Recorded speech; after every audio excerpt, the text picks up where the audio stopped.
Messieurs, dames, vous trouverez ici des actualités singulières tous les jours. Mettez un pouce bleu, abonnez-vous à la chaîne et activez la cloche pour ne louper aucune expertise quotidienne. Je compte sur vous, c'est très important. L'extrait qu'on va se regarder aujourd'hui est fort en chocolat, je préfère vous le dire. Je préfère vous le dire, ça va envoyer du pâté comme on dit, donc pensez à vous abonner, à liker, toujours, parce qu'aujourd'hui nous allons regarder Adrien Quatennens, le brave Adrien Quatennens, qui va s'exprimer par rapport au fait qu'il se sort lui-même de sa candidature aux législatives.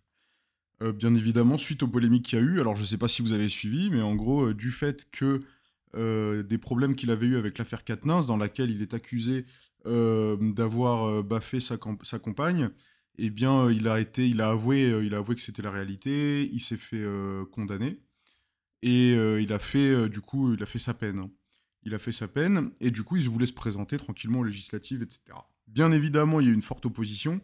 Bon, là, tous les partis s'en sont mêlés, hein. La droite a pris le sujet, bien sûr, en disant que, regardez, c'est des féminismes, et ils mettent un mec qui a baffé sa femme dans leur candidat. Donc, bien évidemment, ça a été utilisé en masse.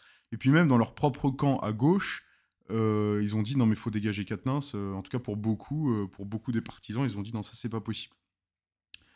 Il y en a d'autres qui l'ont défendu, hein, ça faut le dire, hein, bien évidemment. Et du coup, conséquence, évidemment, hein, c'est que là, évidemment, hein, comme le parti de gauche sent bien que là, c'est le moment ou jamais de percer, et ils savent bien que s'ils percent pas, il y a de fortes chances que l'extrême droite soit au pouvoir, donc aucune erreur ne peut être sélectionnée. Et donc, je pense qu'il a été fortement conseillé, on lui a fortement conseillé de partir. Regardons.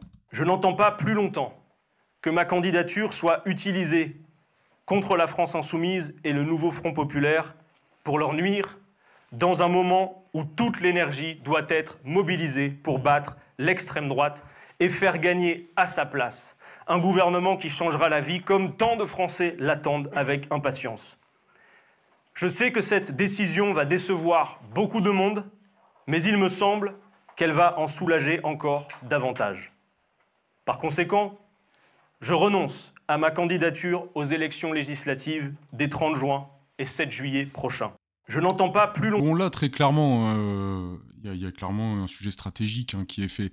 C'est-à-dire que, je vous rappelle, hein, la gauche, là, il y a deux choses qui bloquaient pour leur coalition, parce que c'est le problème de la coalition, hein, surtout, qui posait question, hein, pour que tous les partis de gauche se rejoignent. Les problèmes qui étaient posés, c'était la qualification du Hamas.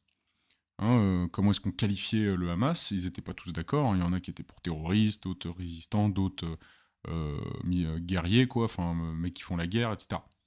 Et le deuxième point, c'était Adrien Quatennens, hein, où eux voulaient certains voulaient le soutenir et d'autres disaient non, non, on peut pas garder lui dans nos rangs. Ce que je trouve intéressant, c'est que là, on est sur un cas de figure particulier. On est sur un cas de figure d'une personnalité, du coup, qui a payé sa dette. Qui a payé sa dette, il a été condamné, il a effectué sa condamnation, et malgré tout, il a l'impossibilité d'avancer. Alors certains vont dire oui, non, ces mecs-là, faut pas qu'ils puissent exercer publiquement, etc. Mais ça, c'est une ostracisation qui fait pas partie de la peine, hein, de la peine de justice.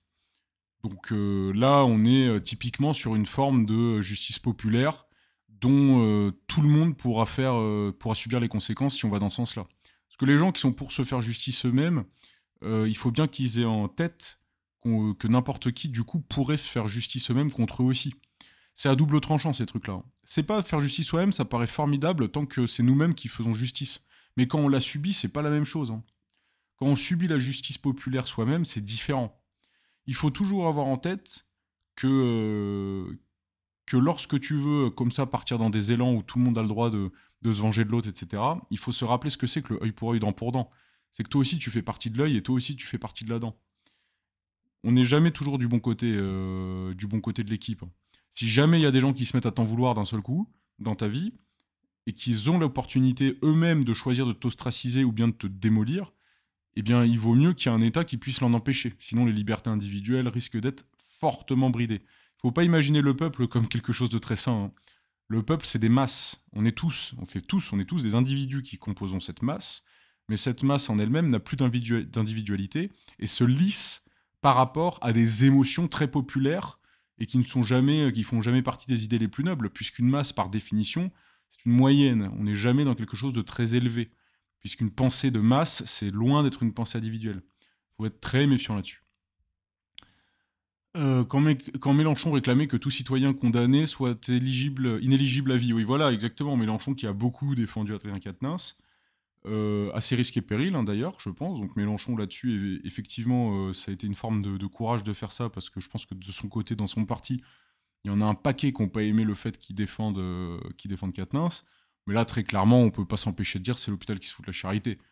Hein, quand c'était le premier à dire, dès qu'il y avait un partisan dans le parti d'en face, fallait lui expliquer que s'il avait une casserole au cul, il avait plus le droit d'exercer. Bon, bah là, ça lui a fait un effet boomerang, hein, mais c'est ce que je dis, hein. C'est ce que je dis, il faut toujours penser à l'effet boomerang, hein. Quand on réclame du sang, il faut derrière s'imaginer qu'on peut réclamer notre sang aussi un jour, hein. Donc faut être méfiant. Vous ne savez pas lire, vous faites exprès de ne pas vouloir savoir lire, ou bien vous sortez un article qui dit que Mélenchon aurait dit, l'extrait original existe, mais votre paresse intellectuelle vous empêche de faire des efforts. Le mec a rien dit. Le mec qui lui répond, la Détox Info, il nous dit oui, ce que tu dis est vrai, mais t'as pas mis le bon extrait, du coup t'as la flemme, du coup ça m'intéresse pas. On est sur quelque chose de très limité. Désolé, doit partir maintenant, il ne peut plus représenter nos valeurs féministes, il fera autre chose, il n'est pas en prison. Ça, effectivement, je pense qu'il s'en sortira très bien. Merci et soutien, force et honneur. Merci beaucoup pour ce geste, Adrien Quatennens, qui va faire réfléchir de nombreux hommes en France, et qui sait ailleurs dans le monde, du moins espérons-le. Être un délinquant qui a avoué sa faute ne fait pas de Adrien Quatennens un modèle légitime pour diriger un gouvernement.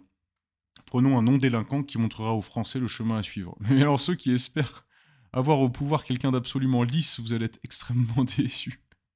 Extrêmement déçus, on n'atteint pas ces niveaux de pouvoir sans avoir fait quelques coups bas. Je parle pas de coups bas à la Quatennens, hein, bien évidemment. Mais arrêtez de vouloir des pensées lisses. Il faut des idéologies cohérentes, c'est ça qui est important. Et des idéologies intelligibles. Une pensée dans ce contexte de violence sur les femmes pour Katou Chagnan, ancienne égérie d'Yves Saint-Laurent, d'origine assassinée en 2008. Elle luttait activement contre l'excision. Il y a un paix à son âme, hein, très clairement. Étant donné l'état d'esprit de ce gars et de son parti, c'est fort probable que Jean-Luc lui a simplement trouvé une autre gamelle à venir pour qu'il arrête de servir de support critique au profit de l'autre équipe. C'est clair que d'un point de vue stratégique, c'était le plus efficace à faire, hein. Plus qu'à remplacer par Bouaf. Bon bah voilà, vous avez vu l'idée, je vous laisse me dire en commentaire ce que vous en pensez. Mettez un pouce bleu, abonnez-vous, et puis moi je vous dis à la prochaine, voilà.